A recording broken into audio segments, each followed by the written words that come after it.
Hello everyone, welcome back to Noble Chemistry classes. Now here we are going to start a new unit, some general principle and process of isolation of elements for class 12th. Now from here first of all the question is arise that what is element.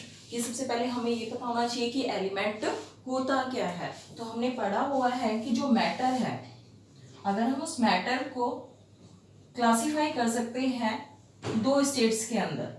First is physical state and दूसरा is chemical classification. Chemical matter can be classified into state, physical classification and chemical classification. इन physical classification में हमने पढ़ा हुआ है solid, liquid and gas. And by chemical classification, matter can be classified in mixture and pure substance.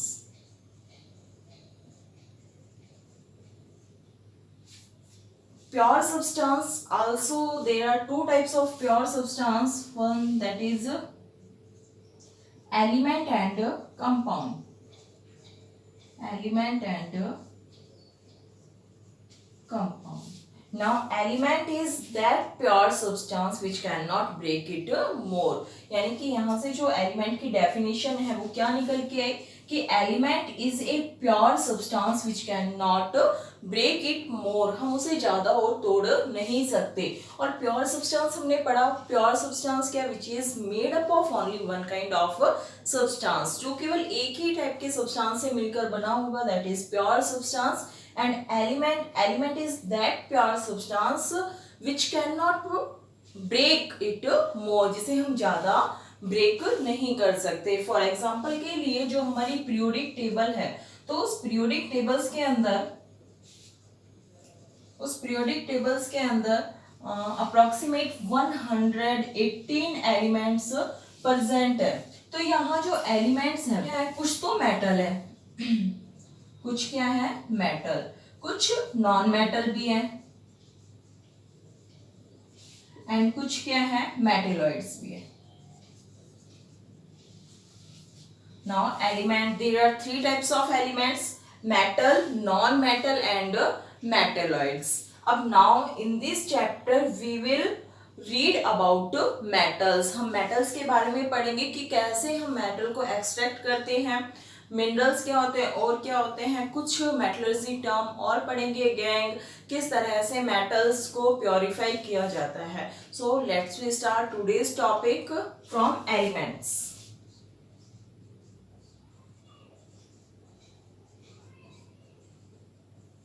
Now what is the definition of elements?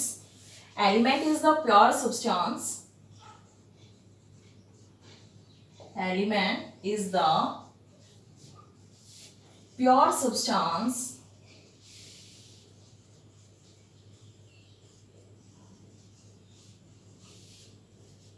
which cannot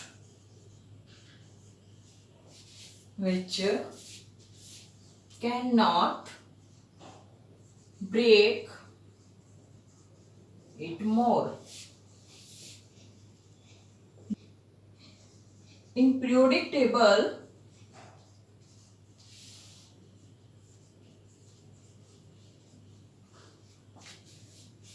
there are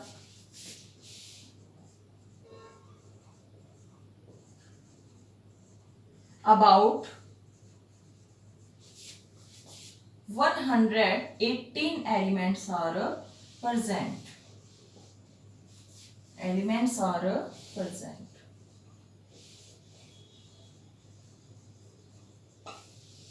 For example,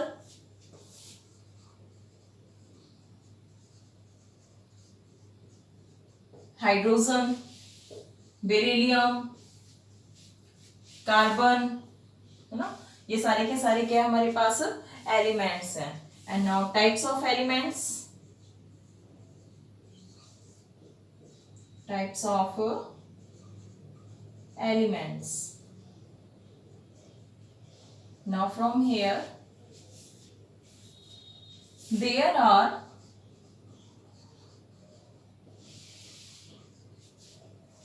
three types of elements. There are three types of elements. कौन कौन से elements होंगे? तीन types क्या होंगे elements की? Metals, non metals and metalloids. Now here first is metal, now second is non metal,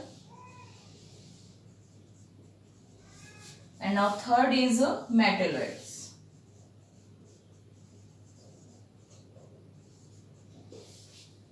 metal, non metal और metalloids के बारे में हमने ब्रीफली क्लास 10th में भी पढ़ चुके हैं हम, तो यहाँ हम इनकी प्रॉपर्टीज के बारे में डिस्कस नहीं करेंगे. So let's we start here from where metal is occur. Occurrence of metal, occurrence of metal कि मेटल है वो कहाँ से ऑक्यूरेंस प्राप्त होती है. ऑक्यूरेंस ऑफ मेटल का मतलब मेटल कहाँ से प्राप्त होती है. Now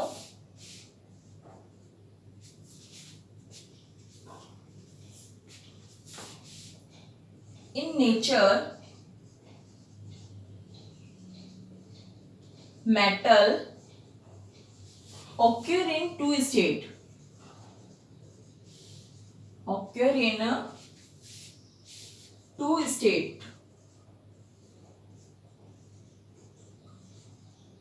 Now here is first is free state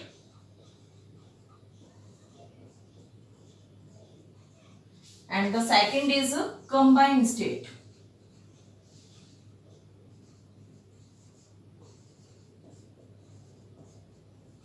combined state. Free state का मतलब कि वो नेटिव स्टेट्स के अंदर ऑक्योर हो सकती हैं. फॉर एग्जांपल के लिए जैसे अगर आप गोल्ड की बात करें, सिल्वर की बात करें, प्लेटिनम की बात करें, तो ये जो सारी की सारी मेटल्स एलिमेंट्स हैं या सॉरी जो ये सारी की सारी मेटल्स हैं नोबल मेटल है.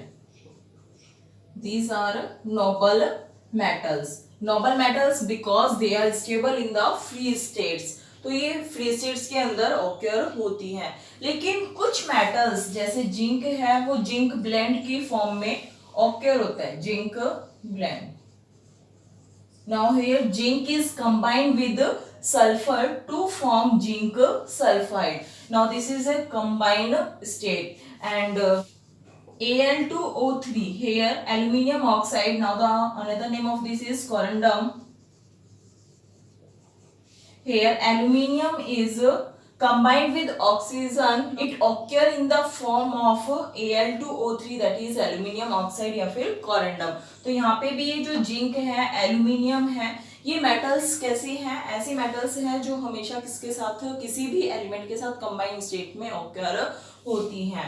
अब यहाँ क्वेश्चन ये होता है कि फ्री स्टेट्स के अंदर और कंबाइंड स्टेट्स के अंदर कौन कौन सी मेटल्स होती हैं. तो जितने भी हमारे पास हमने पढ़ा हुआ है, एक तो पढ़ा less reactive metal, less reactive metal and दूसरा इज मोर रिएक्टिव मेटल.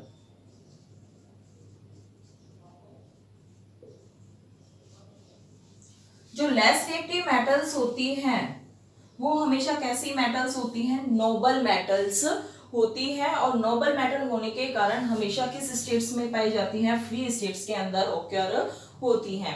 लेकिन जो मोर रिएक्टिव मेटल्स हैं वो इजिली किसी भी एलिमेंट के साथ रिएक्ट करके वो एक कंबाइंड फॉर्म बनाती हैं और कंबाइंड फॉर्म होने के कारण वो किस में ऑक्योर होती हैं? कंबाइंड स्टेट के अंदर ऑक्योर होती हैं. Now from here we can see that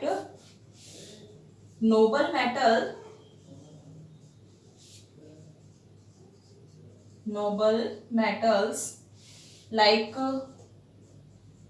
gold, silver and platinum occur in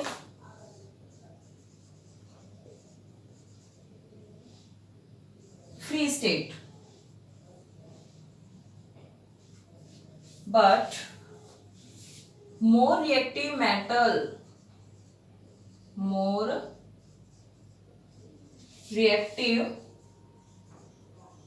metals occur in combined state, वो गैस में ऑक्योर होती हैं, कंबाइंड स्टेट के अंदर ऑक्योर, कंबाइंड स्टेट के अंदर ऑक्योर होती हैं। नाउ अब यहाँ से जो भी मेटल्स हैं वो कंबाइंड स्टेट्स के अंदर होती हैं, तो हम इन मेटल्स को इस कंबाइंड स्टेट के अंदर तो यूज कर नहीं सकते। तो यहाँ से हमें जो मेटल्स कंबाइंड स्टेट्स के अंदर होती है, इन्हें हमें क्या होती है, नीड टू प्योरीफाई, यानी कि इन्हें प्योरीफाई करने की आवश्यकता होती है। तो यहाँ से एक क्वेश्चन अराइज होता है, that is question is arise that how to obtain a pure metal, to obtain a pure metal. We know that in periodic table there are 80% metals, कि जो हमारे पास periodic table है उस periodic tables के अंदर यहाँ जैसे ये S ब्लॉक है, ठीक है, यहाँ हमने पढ़ा कि ये this is P block, in between D, S and P there is D block element and here is F block element. तो यहाँ पे ये जो है इसमें दो ग्रुप हैं, तो ये कौन सा ग्रुप, इस ग्रुप को हमने क्या नाम दिया, एल्कली मेटल, एल्कली मेटल। हम इस ग्रुप की बात करें सेकंड ग्रुप की, तो here is alkaline earth metal, earth metal. And D block element, D block element के अंदर जो भी एलिमेंट हैं इन मेटल्स को हम क्या कहते हैं, transition metal, transition metals. And F block element, यहाँ जो एफ ब्लॉक एलिमेंट है, इस एफ ब्लॉक एलिमेंट्स में जितनी भी मेटल्स होती हैं उन्हें हम कहते हैं inner transition element, inner transition element. और पी ब्लॉक एलिमेंट्स के अंदर भी क्या होती है, मेटल्स प्रेजेंट होती है। Now from here we can say that in periodic table there are 80% metals are present. Now from here आप ये लिख भी सकते हो कि in periodic table there are 80% metals are present. In 80% metals, some metals are occur in free state and some metals are occur in the combined state. Those metals which are occur in the combined state, we have to need to purify them to use them. ठीक है, उनको use करने के लिए हमें उन्हें purify करना जरूरी होता है। कि हम किसी भी मेटल को, जो प्योर मेटल है उसको किस तरह से ऑब्टेन करेंगे, ये हम एक्सट्रैक्शन ऑफ मेटल्स में पढ़ेंगे, लेकिन उससे पहले हम कुछ मेटलर्जी टर्म पढ़ेंगे। So let's we start here. Some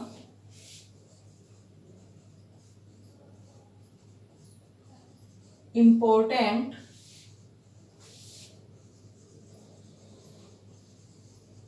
metallurgy term.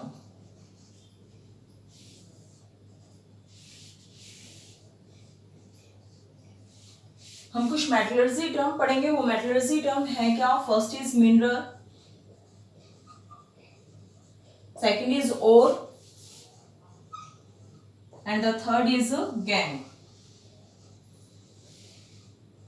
Now one by one we will discuss about minerals, ore and gangue. So first of all we will discuss mineral. What is mineral? Compounds of metal. The compounds of metals that occur in nature, occur in nature along with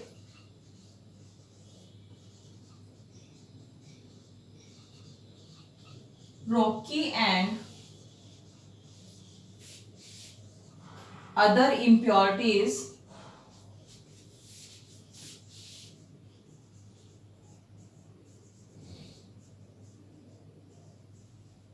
called mineral.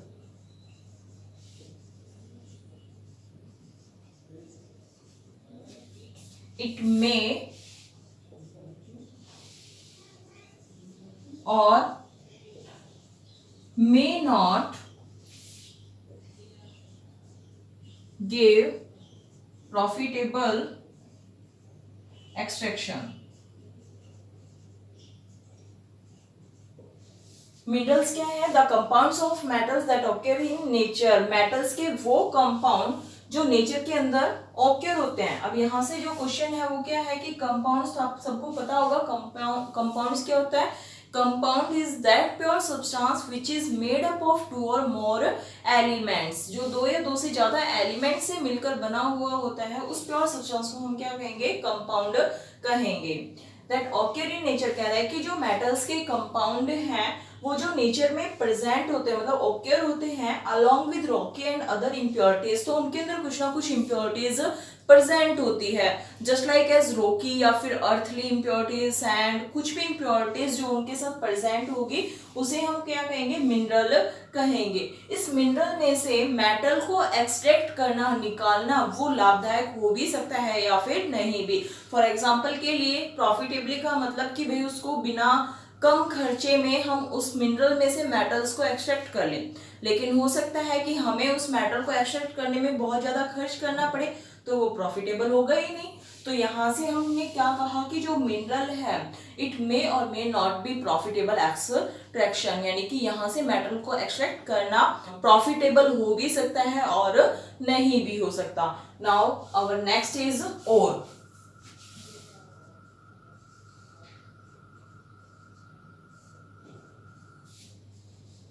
The mineral from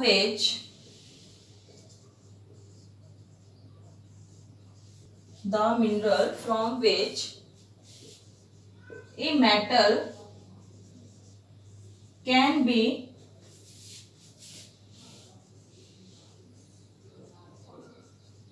extracted commercially and profitable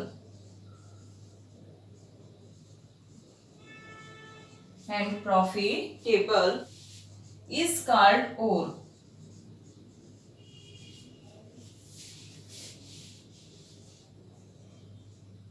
Ore has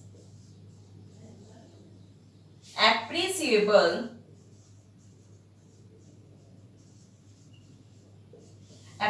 का मतलब बहुत ज्यादा amount में, और has appreciable quantity of metal.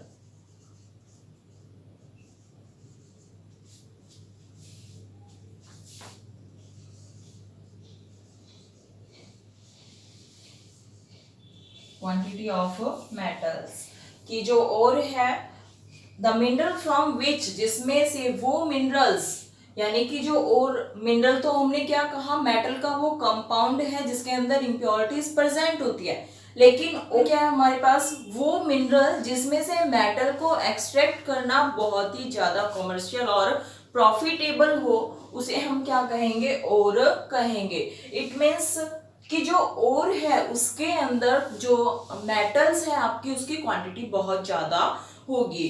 For example के लिए अगर हम इसे एक छोटे से एग्जाम्पल के थ्रू समझे कि हमारे पास यहाँ दिस इज, ठीक है, दिस इज मिनरल, आप इसको मान लीजिए कि ये हमारे पास क्या है? मिनरल है, ठीक है, ये भी हमारे पास क्या है? मिनरल है। लेकिन इनमें से अगर हमें पूछे कि आपके पास इसमें से जैसे आयरन, तो आयरन एक में है 30% और एक में है 70%, तो इसमें आयरन का और कौन सा मिनरल्स होगा?